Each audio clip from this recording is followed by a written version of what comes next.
It's Saturday night, The kids are in bed, which means we did it. We survived another week. so let's talk about it.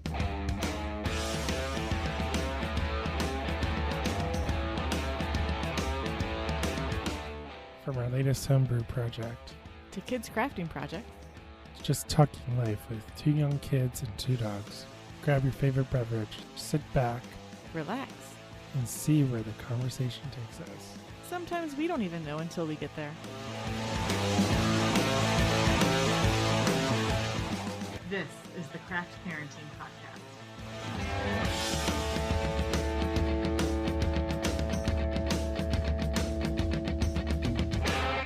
Hey everyone, welcome back to the Craft Parenting Podcast, the podcast about two Cincinnati craft beer lovers with a parenting problem. Thank you so much for being here. My name is Joe Ludwig, and with me is not my lovely wife and co-host Caroline. A sea witch stole her voice, so she is unable to podcast this week. But that's okay, because this week, in light of the new year and New Year's Eve, we are doing a best of show where I put together some of our favorite clips, and that'll be the episode. Just a bunch of clips, highlights from the best of the Craft Parenting Podcast 2021. So this episode is going to be a little bit different. In addition to me just talking to myself, it's just going to be a bunch of clips. But I do have some stuff to talk about, stuff that happened this year that I am proud of, and I know that Caroline is proud of as well. So 2021, we welcomed our second child, Elliot, he's just an awesome character. He's very cheeky. He has the best smile ever. We became podcasters. We published 41 episodes, not including this one, and one trailer. And that's a lot of minutes. It's a lot of hard work, lots of audio. We almost have 50 likes on Facebook, 75 followers on Instagram. We have a YouTube page, so you should go like and follow all the social medias. And the podcast is growing. So thank you. Thank you to all of our listeners. Caroline and I also became bloggers. We built a website from the ground up. We have over 100 posts, which include the podcast show notes. And those posts all total 63,122 total words, which is an average of 590 words per post. So that's a lot of work. That's a lot of dedication by both of us, and we thank all of you for going to the website and reading about what we have to say. Another thing that happened this year is we had tenants living with us. So starting in July, Caroline's mom and stepfather lived in our basement, and they just recently moved out. So that's another thing that happened this year. On the home brewing side, we brewed twice this year, a Schwarzbier in January and a nut brown ale I think it was in September. Also, what happened this year, Caroline started a new job and I worked 100% from home. I didn't take a step into the office, which is just bizarre in itself. I thought it was bizarre last year, but this year I 100% worked from home, all in the basement, and it was different. Not in a good way or a bad way. It was just different. This is at least a partly beer-focused podcast, which means that we drank quite a few beers on the show. So in our 41 plus episodes, Caroline and I, plus our guests, drank a total of 85 beers, 25 total breweries. 6 of them were not local to Cincinnati. And I did the maths, and I ranked all the beers, and here are the top 3 breweries that we drank beer from on the podcast, at least. So number 1 was Westside Brewing. We drank them the most with 25 beers, followed by Brink with 11 beers, and then Taft's Brewing, which is 9 beers. 2 of the beers were collab beers, which were the Orange Creamsicle Popsicle Sour Ale by Listerman/Street Pops. And then the second one was the Easter Candy Pastry Stout 2020, brewed by Brink and Listerman. Two of the beers were from Bridgetown Brewing, which is what we like to call our home brewing operation. And we drink the honey wheat and the Schwartz beer. So now I'm going to just briefly talk about our goals in 2022, since the new year is all about reflecting on what was and what is to be. So in 2022, we hope to get out to more breweries, especially get out of our West Side bubble, quote, quote. We love the West Side, but there are over 60 breweries, maybe even over 70, maybe, I don't know. Depends on who you ask. But we want to visit them, or as many of them as we can, with two small children. We hope to have more guests on the podcast, make it more conversational. Hopefully we will get new equipment that will help us accomplish this. So stay tuned for that. That's just kind of the behind the scenes things that we want to do. We are also, you might notice in the new year, we will probably tweak the show. I am a perfectionist. I am my own worst critic. During the break, we are going to take a hard look at the show from a critical angle and make it better. Hopefully, we'll have more guests on and the topics will be more focused rather than a kind of an assortment of topics. We will focus more on Cincinnati craft beer, our experience as parents, and all the crazy adventures that we will have together. We have some exciting ideas for future shows, and none of this could be possible without the support of our listeners. So special shout out to everyone who listens, but especially Julia and Marco of Truth Beer and Podsequences, the show that covers Cincinnati craft beer podcasts. When we decided to start a podcast, we did not set out to be a, quote, Cincinnati craft beer podcast, because we felt very strongly, and we still do feel this way, that Cincinnati craft beer is the Gnome and Cincy Brewcast is domain. The Gnome has the connections. He has put in over 7 years of work into podcasting about it. So we wanted to do a podcast that was craft beer adjacent, but also focused on our family and our kids, because both of these things are very much a part of our life. Truth Beer and Pod, definitely, they do not have to cover us, but they did and do periodically, and we could not be more grateful for that. Also, shout out to Shift Beers for being Shift Beers.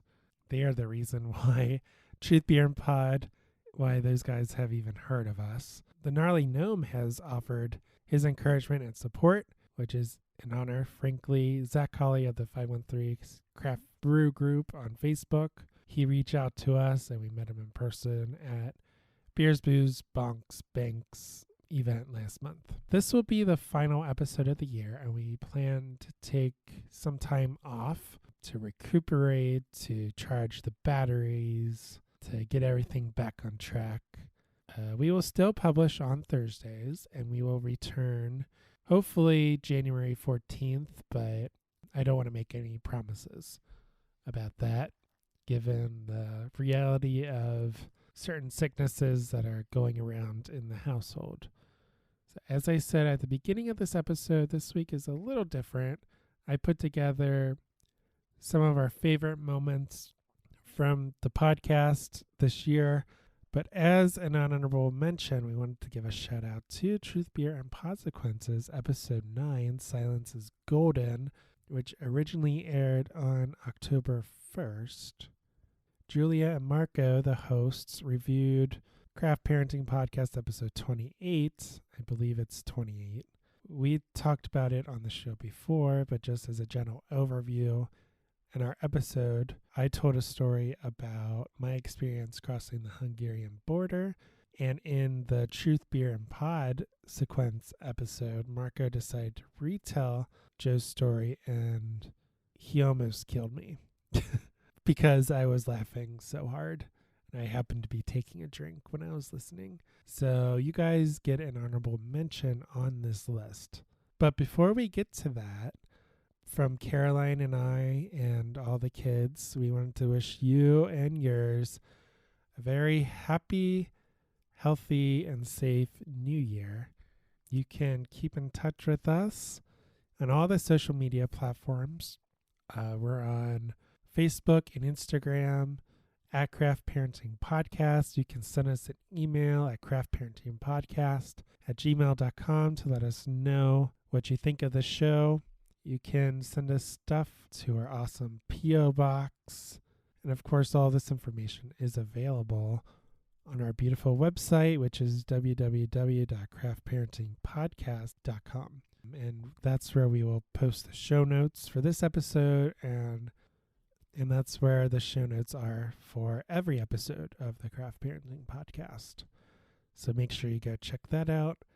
Make sure you share the show with your friends and all that good stuff. And if you think we do a good job on this show, please go leave us a rating and review on Apple Podcast or your podcatcher of choice. And without further ado, here are the top moments from the Craft Parenting Podcast of 2021.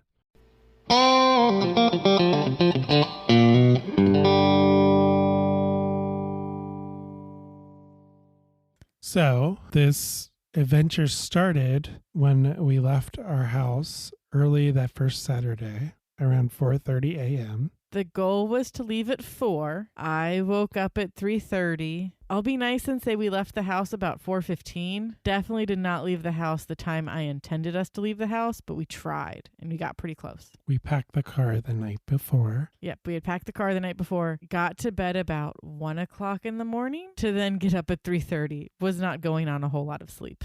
No, but that was our fault. That was our fault. We decided to go to a friend's birthday party. I wanted to. I needed to. Social interaction. Yes, one of our friends, Tony, turned 30, and he had a super mega cool kid birthday party at a barcade, which is an 80s styles arcade, but they serve alcohol. And everything's free play because you're paying for drinks. Even the pinball machines, which is rare for these places. So that was nice. Yes, so it was a new place that just opened up, and we had enough people that we could rent out the entire place just to ourselves. Yes, so it was 2 hours of unlimited play. Here's a ticket for $1 off your first drink. Our friends brought cake, so we got some cake, and the party ended at 10:30. There was an after party that we did not attend because we told them we would not be attending any after parties. We got home about 11 and then started packing the van. Finished packing the van. Finished packing the van. Everything was packed. It just needed to get into the van. Yeah. Which admittedly doesn't take super long. So we left the house at 4:15. We woke up the kids, loaded the kids in the van. Fortunately, they fell asleep pretty much right away after they got into their car seat. Fed the dogs half their breakfast. Well, gave them each half of their breakfast. Zoe ate both breakfasts, so technically she got a breakfast and Clara got no breakfast. Second breakfast. It's essential. You saw her eat Clara's breakfast? Yes. She's a brat. You're a brat, Zoe. Clara was a hot mess, so we had to race out of the house because they knew something was up and they did not want us to leave without them. But unfortunately, we were not going to add 2 dogs to our fun, let's take a 10.5-hour car ride if we don't stop at all with 2 small children. No. I would love to take them to the beach just to see what they would do, but I don't think they would tolerate the ride down. No. And Clara doesn't like water or new people, so she would just be a hot mess the whole time. Zoe would be in her happy place because she could lay in the sun. She could bark at the waves. I want to see what they would do. She would also try to abandon us, though, so they got to stay home. Yeah, I don't think they would tolerate the ride down very well. No, I don't think so either. I mean, we get to the farm and that's 90 minutes away. Well, I don't know if that so much is they don't like the long car ride, or since we've taken them so many times, they know the end of the car ride. Once we get off the highway, they start freaking out. Once we turn off at 32, they're like, yes, yes, yes, out, out, out, now, now, now. And it's like, girls, you got to chill and wait for us to actually get to the front door of the house. So our goal was to stop in Knoxville, Tennessee for breakfast. I had found a Cracker Barrel, had it plugged into the GPS and said, this is our goal for where we want to stop. And by golly, we made it. We didn't stop at all. Unless if maybe I stopped for a bathroom break, but I don't even think I did that on the way down. I think I just ran out of the van when we got there and said, I have to pee. Yeah, I think that's true. So we stopped to eat breakfast. We changed diapers. Elliot got to eat. We got to eat. Lily was like, I don't know where I am, but pancakes and sausage are yummy, so I'm happy. And we swapped drivers. We got gas. We got coffee. We were ready to go. 2 hours after we stopped.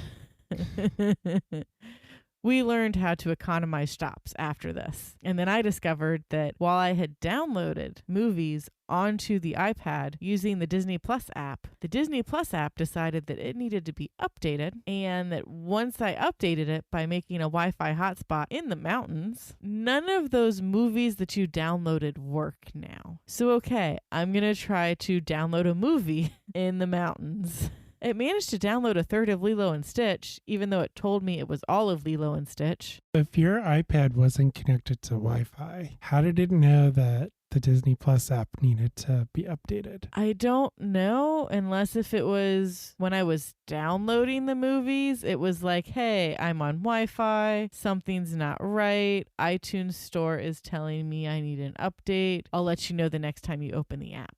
And since I didn't open the app again until we got in the car, it was like, hey, I have problem now. I guess so. That's weird to me that it would know that it needed an update. It was annoying for sure. It should work without an update, you would think. You would think, but technology is stupid. So we watched about 20 minutes of Lilo and Stitch. And then the iPad was just like, hey, something went wrong. I have no more Lilo and Stitch. And Lily and myself were like, wait, what? Confusion. And then we just stopped watching the iPad. And Lily looked out the window so she could see some trees. We went through some tunnels and she liked that. And then she fell asleep. That was nice. Yeah. Eli was pretty chill up until this point. He was. Well, so we made it. We stopped at a Wendy's. We swapped drivers at that point again. Stopped at North Carolina somewhere. It got really hot. It did start to get warm. Because in Ohio, when we left, there was a frost warning. Yes, it was very cold when we left. And I want to say about this point, because when I had been sitting in the back, I had been talking to Becky, your brother's fiance, for a while on the phone, hearing about the troubles that were happening in their car. And right before we swapped drivers, I get a text message that says, we think the AC is out.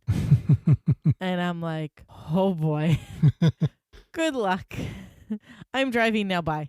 So I tell Joe, okay, ask your mom how things are going. So we're getting complaints from Joe's mom and Becky. I don't know why your sister didn't throw herself into the mix too.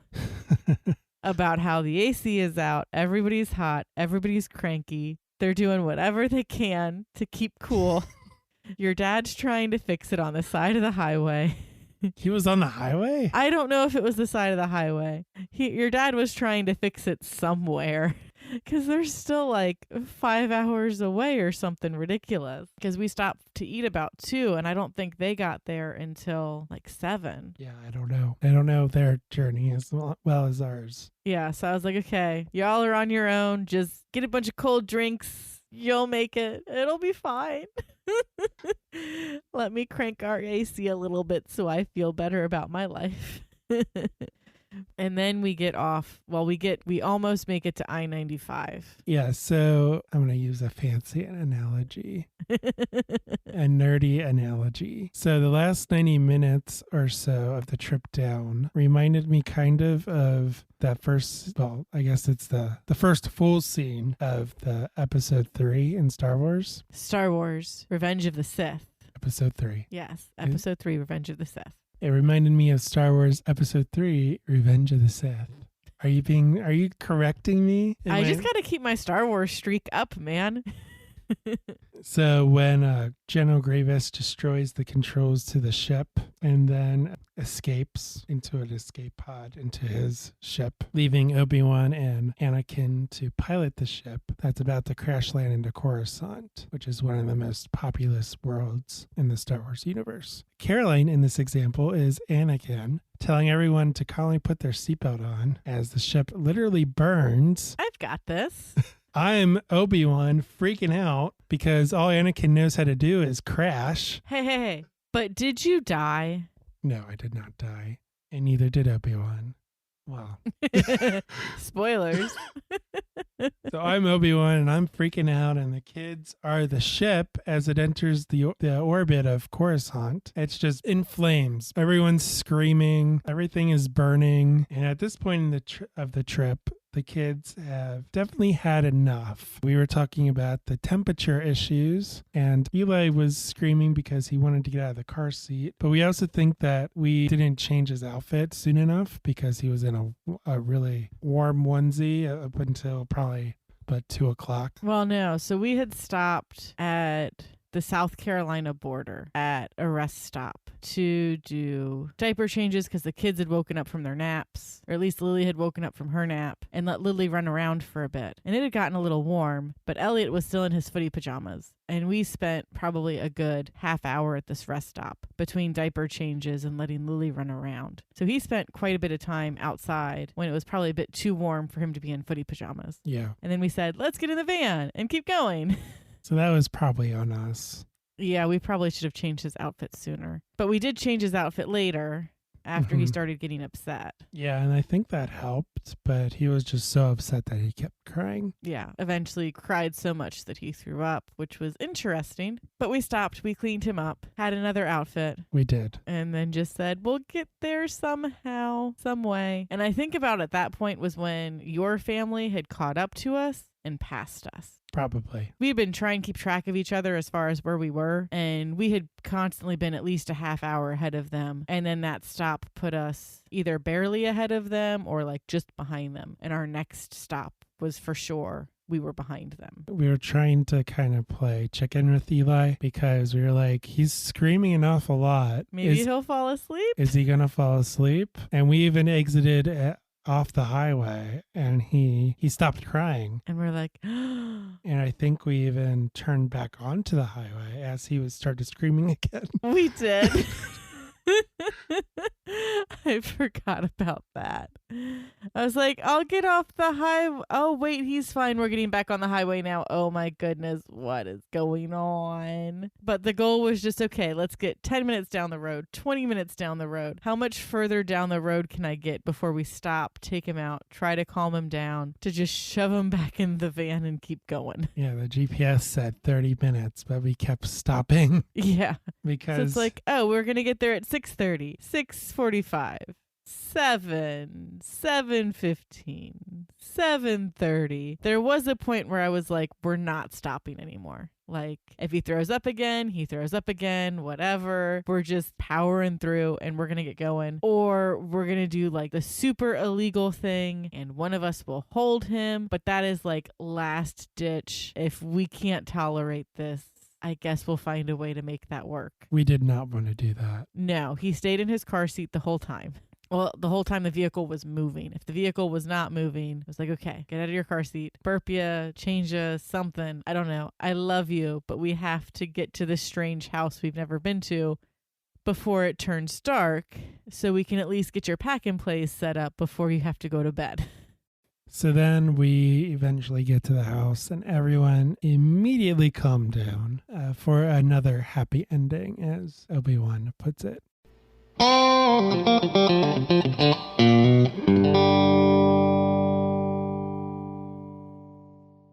I can do one better for border Oh, you've got the stories. best border story. In 2006, the first time I went to Europe with the group, when we were traveling literally on Is a it bus. a choir group? We were dancing. Oh, a we dance did, group. Yeah, well, we sung too. Oh. We did literally, it was a They did 3-hour everything. show. 3-hour show. We went to Germany, Austria, and Hungary that trip. And Hungary was not part of the EU back then. So they had their own border, they had their own currency.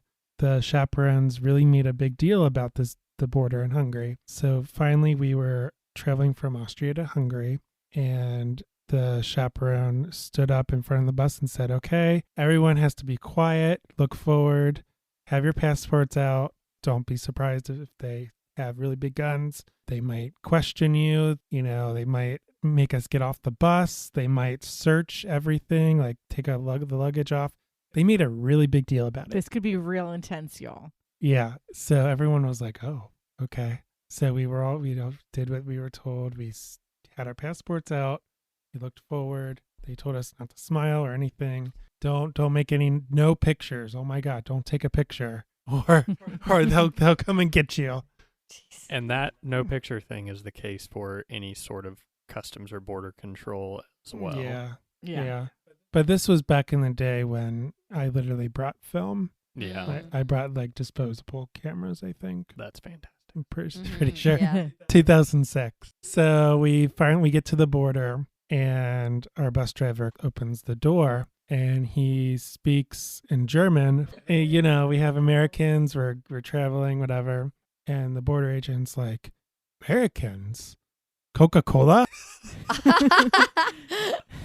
Because I guess he didn't really, he was Hungarian. So, and Hungarian and German are different languages. So he's like, Americans, Coca-Cola? And Klaus is like, no, we have Americans. They have passports and stuff. They're not European or whatever. And he's like, Coca-Cola. What?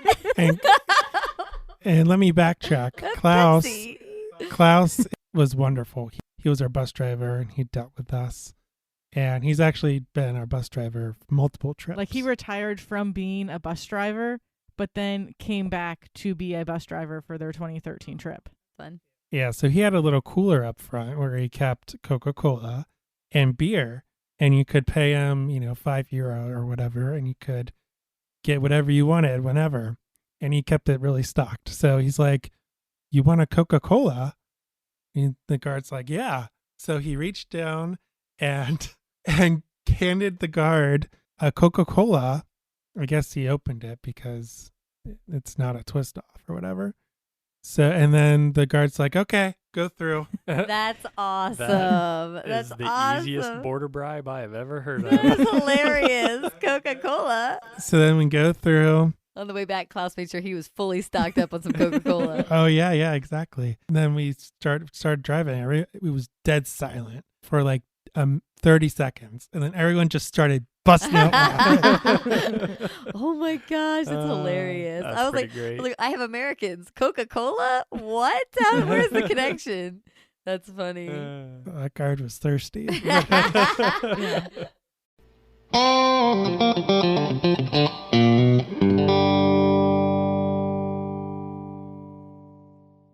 One of my favorite things about going to a football game at the University of Cincinnati at Nippert Stadium is the charging the field tradition. Following text I got from another UC magazine written by Deborah Reiselman, and it doesn't have the publishing date, but just using the context clues, I think it was sometime in 2004. So the article is called Traditions of the UC Bearcat Marching Band. Pre-show tradition of charging the field celebrates its 50th anniversary. So in 1954, the University of Cincinnati Bearcat Marching Band morale was low and respect from the student body even lower. To attract attention and spark enthusiasm, new band director Bob Hornack decided the band should make a spectacular grand entrance at the next football game. Right before kickoff, brass and woodwind sections lined up behind the top row of seats at Nippert Stadium's closest end. After playing a fanfare, the students charged down the steps with instruments in hand to meet the percussion section waiting below.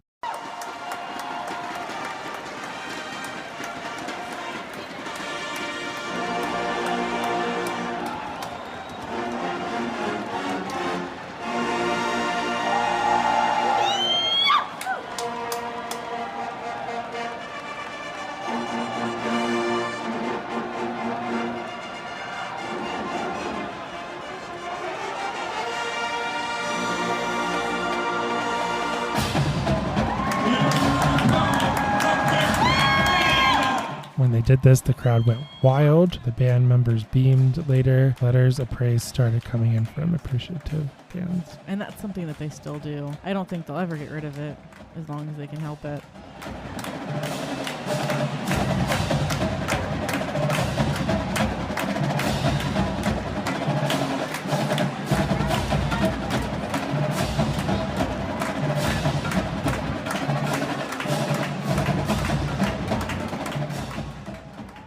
And when we say charge the field, they literally run at full speed Yeah. down the steps. You mentioned the steps. The They're- steps suck. There are lots of steps at Nippert Stadium, and they run down them. For the most part, your typical stadium steps all stay at the same angle. Nippert Stadium steps go to 3 different angles because it is kind of a bowl-shaped stadium seating.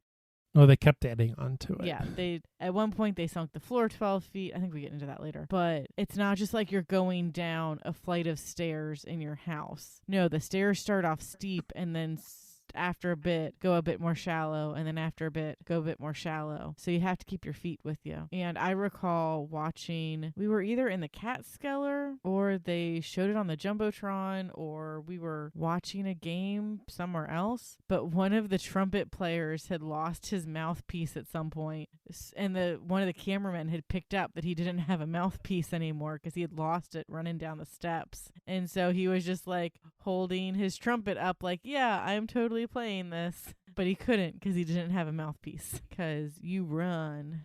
Yeah, they run in full speed, and it's a big band, so you have quite a lot of people behind you. Yeah, and they're running towards the center of the field, and then they make a big square and do their whole pre-show stuff. Yeah, so they play the national anthem, and then they play Down the Drive for both sides of the stadium.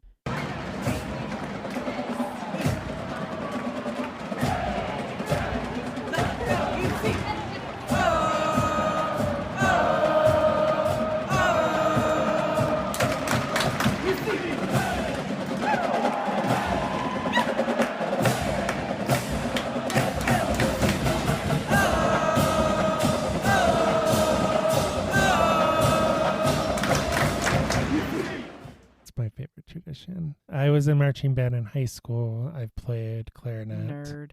Yeah. Orchestra was where it was at. Anyway, so I played clarinet in grade school too.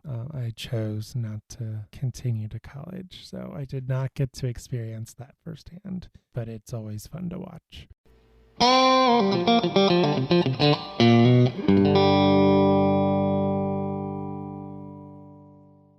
Yeah, I think what's really cool about the Oktoberfest thing, specifically when I did all of them in one year, was no matter where I went, the two of you were there.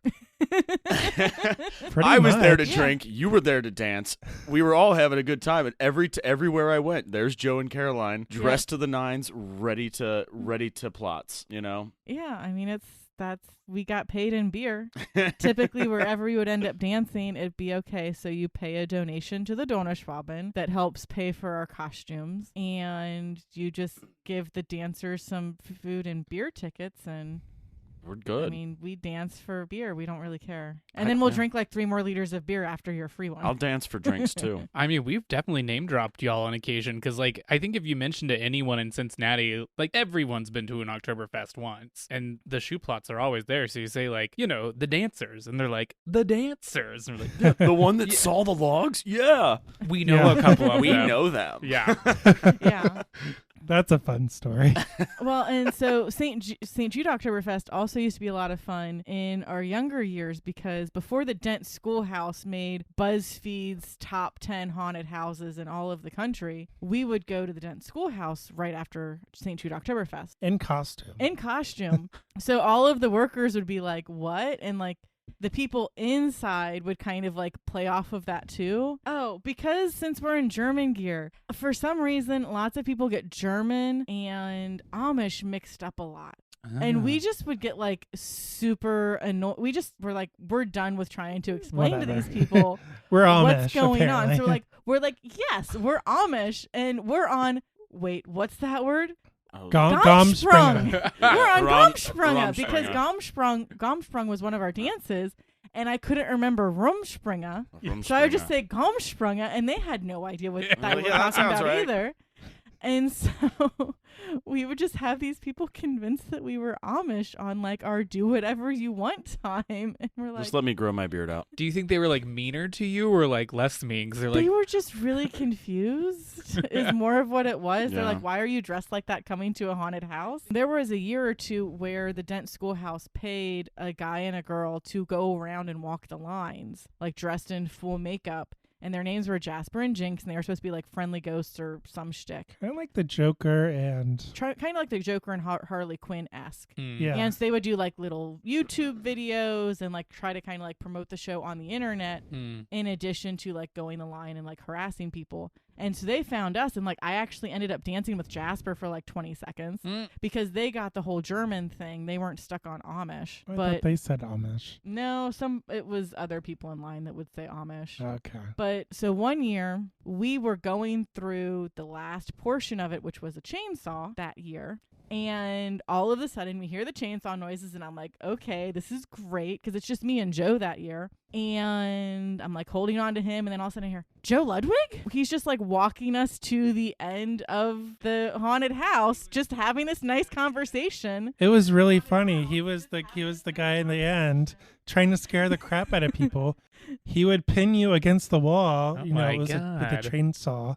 That doesn't have a chain on it, so Yeah, it sounds it's like a safe, chainsaw, but yeah. it's definitely not dangerous. And then it was our turn to go, and then he was trying to scare us, and he just stopped. He's like, Joe Ludwig? Because we're in our full German gear, so we're a little bit more It recognizable. was so funny. And so then we Oh just my bust out God. laughing. The people behind us are really confused as to why this guy's not scaring anyone, but I think they were fine with it. So the next year, we had finally graduated to taking Joe's little sister and her best friend with us because, heck, we'll pay for their tickets. It's just funny to watch them try to go through this haunted house. But we're going to be cheap about it, so we're only going to pay for the base tickets. We're not going to pay for fast passes. And we've been in line for maybe like 15 or 20 minutes, and I'm like, I don't want to use the bathroom here because it's a porta potty, but I really have to pee. I'll just go and use this porta potty. Okay, the workers say that they emptied it on Thursday. It's only Friday. It should be okay. And as I'm walking to the bathroom, I hear, Joe Ludwig's girlfriend? And I'm like, yeah, that's me. Well, he was security that year. He wasn't. Sans chainsaw this time. Yeah, he didn't have a chainsaw this time. So he's like, oh, is Joe here? And I'm like, yeah, he's in line with his little sister. Go Personally, say that's hi. how I like to meet him, when he's security, not the guy with the chainsaw. Yeah. I actually prefer men with chainsaws. Yeah. That's it a depends on different the different environment. podcast. So I get back and they're all talking. He's like, oh, hey, we'll get you guys to the fast pass line. And there's nobody in the fast pass line. And we've still got like 3 or 4 switchbacks to do before we get up to the front. And we're like, oh, sweet, sure, yeah. And the girls are like, no, we're not ready for this. And we're like, yes. And then we terrify them through the whole haunted house. And it was great. I miss those years.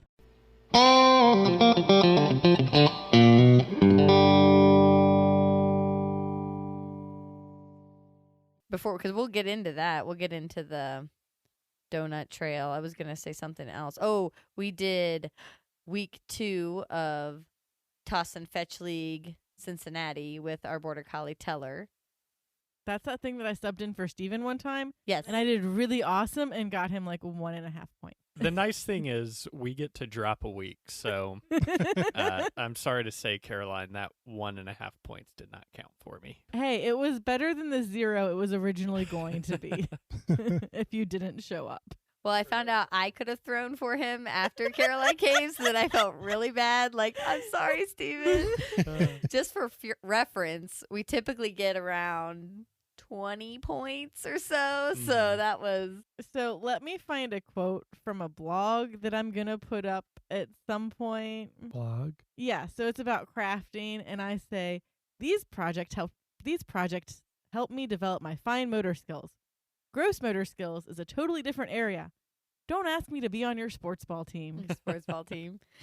I was Your gonna ultimate frisbee say, team. for those who aren't aware, the Toss and Fetch League is a frisbee throwing competition.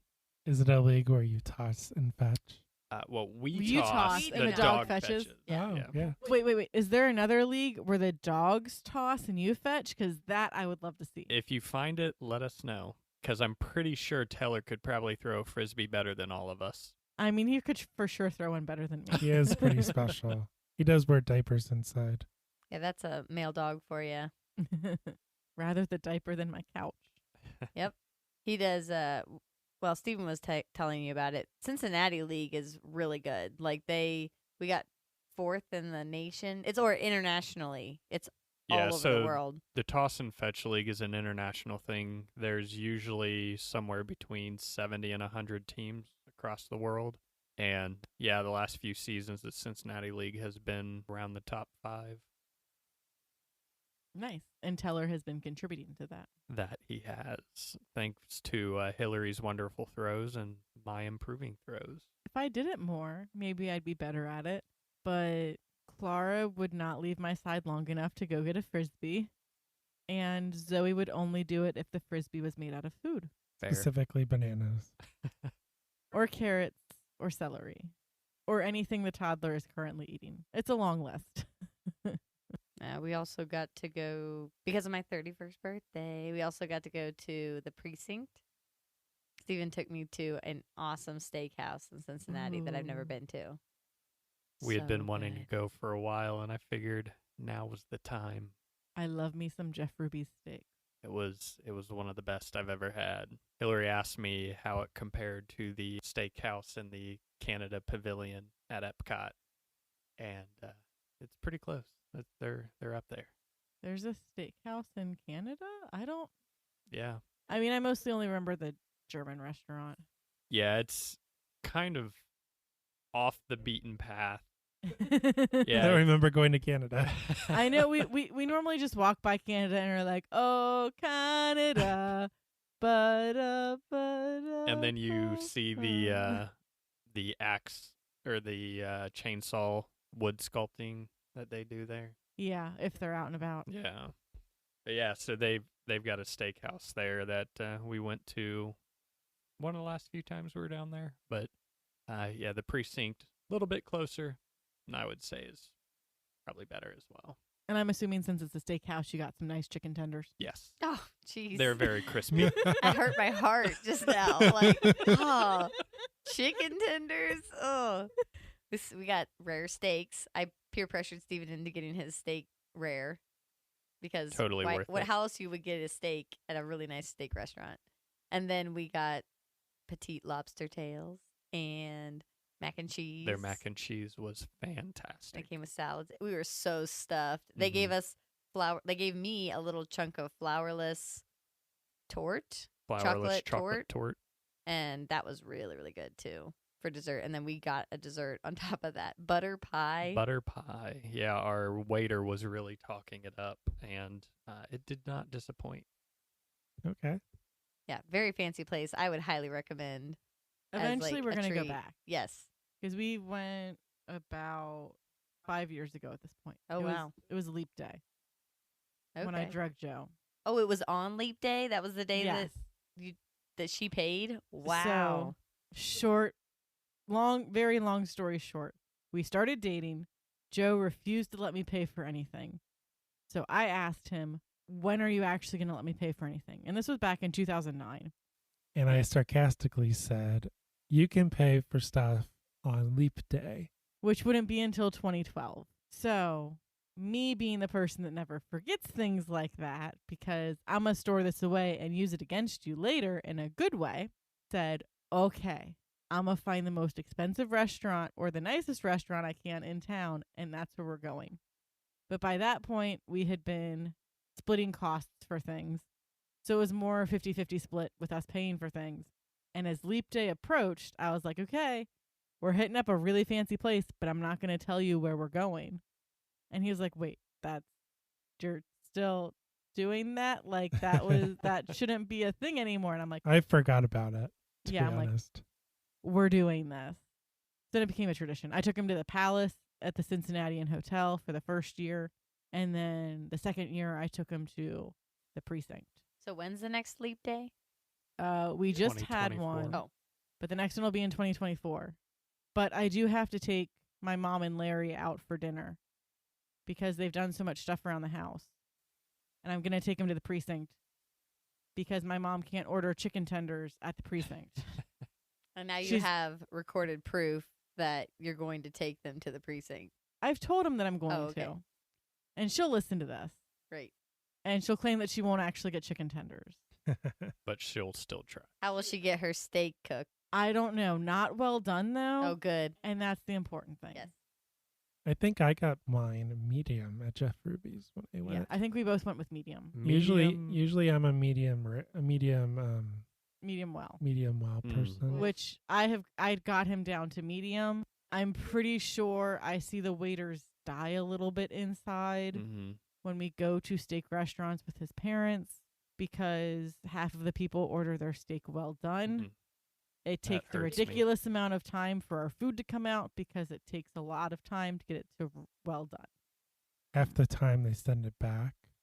Because they can still see some pink. Oh my goodness. I'm dying. The last time that we ate steak with his parents, one of the steaks was done a little bit extra. Like, okay, this is the steak for the people that will not budge. That steak got microwaved for an additional 2 minutes. Oh. I wanted to die a little bit inside. Have you ever had tuna, ahi tuna steaks? I don't think so. We don't go to a lot of seafood restaurants. I love me some seafood. Joe is sometimes indifferent about it. Well, Steven doesn't like tuna, so I got him to like tuna by making some ahi tuna steaks. No, I forced him to try the ahi tuna steaks that my dad made, and then he loved it because it's like the steak of it's like the beef of the fish world, and now we'll make them occasionally, it's really and good. it's very good. So we might be able to get Joe to like tuna. And with those, you just sear it for no more than like 15 seconds on a side, or it gets overdone. Yeah, so it's basically sushi that's very lightly charred on the outside. And it is delicious. We'll make it sometime. It's pretty So good. when y'all making it for? Some Hey, point, we've I've got some in the some. freezer. So Yeah. Oh. Okay. And It doesn't smell bad, does it? no. not at all. So, my No favorite. fishiness. We ordered during fish fry season.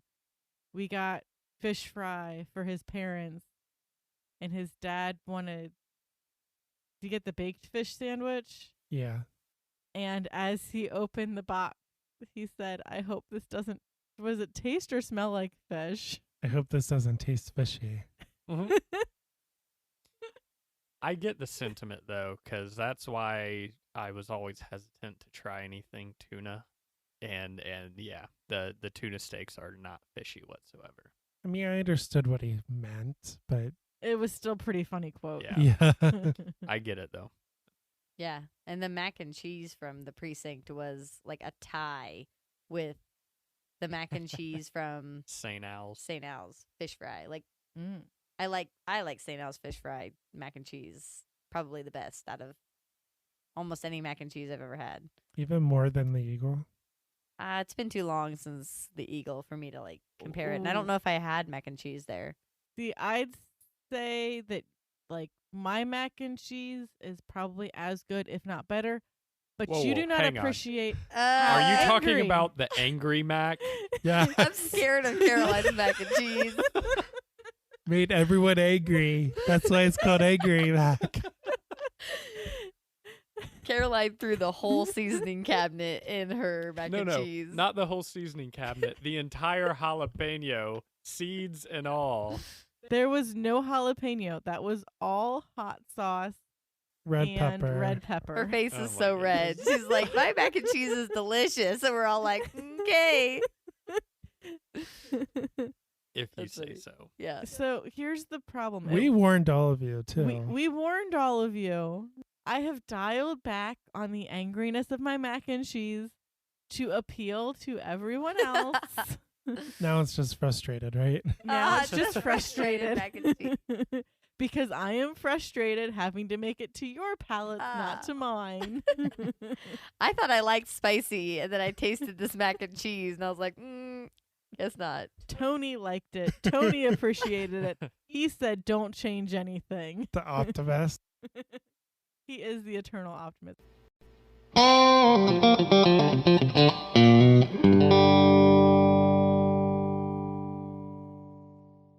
Most of my gaming from this generation happened on the N64. Do you wanna talk about We can that? switch over. Yeah, whenever. I did not have an N64, but all my friends did. See, that was the first console. Again, going back to, it's different for you guys, but the N64 was the first console that was actually like my console and not one of my brothers. So I think that's part of the reason. And a bunch of my friends had the N64, so we'd get together for the classic GoldenEye and Now, Mario parties, Mario Would people Kart bring stuff. their own controllers, or did you actually have 4 controllers for your system? Ooh, that's a good question. I honestly don't No, remember. I was just curious. Yeah, Okay. I feel like there was a lot of, if I remember right, a lot of bringing of controllers, but we also played a lot in my church's youth group. So I Okay. don't remember if I'm thinking of that from people just coming to youth group with them or what. Okay, But yeah. yeah. Yeah, the 64 is always a magical system to me because yeah. we didn't own it, and I Yeah. always wanted to own it. But it was like, I remember because one time as a kid, I won one of those like cars you can like drive around in. Yeah, yeah. But at the age I was just a little too old to actually like Okay. ride it. So like they Yeah. just gave my parents like a big, check or whatever that they could Okay. spend. And my mom was like, "We put it for your college fund." And I was like, "Can I buy a 64 with it?" Like, we already have a PlayStation. Yeah. Yeah, that's my dad. That was my dad's Yeah.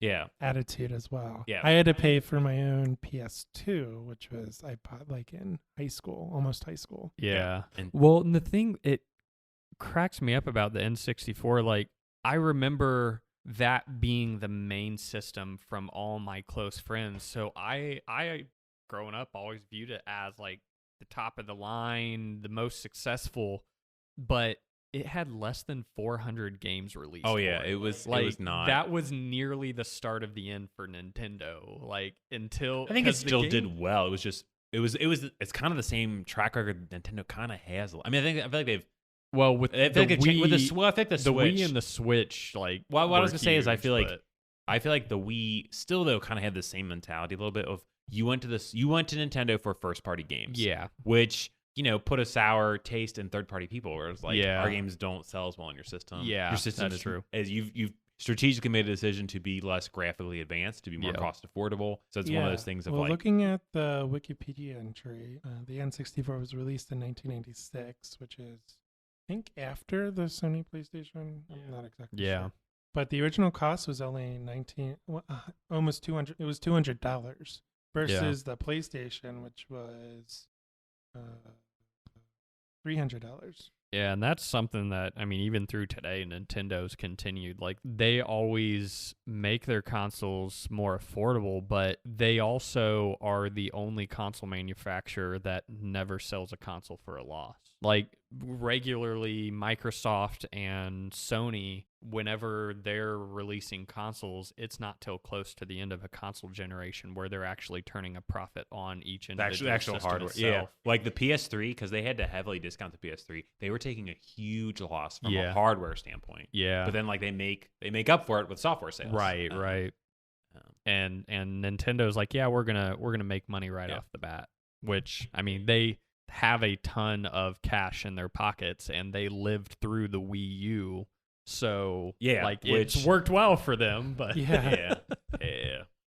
But yeah, so the 64 still like a lot of my friends had it. So a lot of my Yeah. friends did have it. So it almost is better that way for me Uh-huh. because it made the memories with them like really strong. 'Cause, Yeah, like, yeah. Like I mean, granted, I have super strong PlayStation ones as well. But like we used to go over to I used to stay the night at my friend Emily and our my brother friend Celeste's house. Like we would Yeah. stay there, and the four of us would play Mario Party Mhm. all night. We would play Oh, 50 Mario turn Party. board games like yeah, constantly. We'd play the mini games. I mean, Oh, yeah. we Yeah. played like we tore the crap out of our hands, not even caring. Like I mean, it was.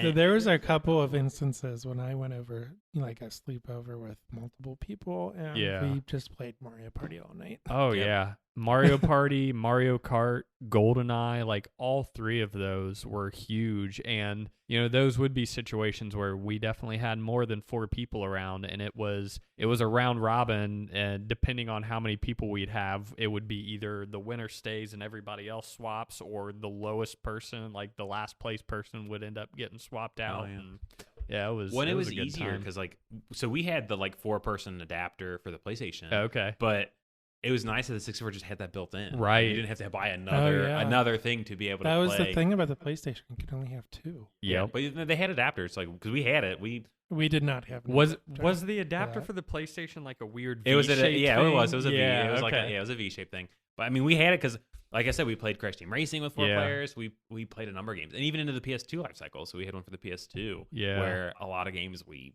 played 4 people or Yeah. 3, how many you had. Oh man, yeah, so many great games. I feel like I loved on the on that Well, system. let's go through it Yeah. with the James Bond GoldenEye. I think that's like the most famous James Bond game. Oh yeah, because they did a bunch of them. Well, they did. I think GoldenEye, and then they did a World Is Not Enough Hold on, game. what was the second one on the? It was Dark. It was something. Perfect Dark. Perfect Dark, but that yeah. wasn't James Bond. But I think that was the same level of success or similar level of Yeah, success to it was GoldenEye. GoldenEye and Perfect Dark were both from Rare, and so good old they Rare.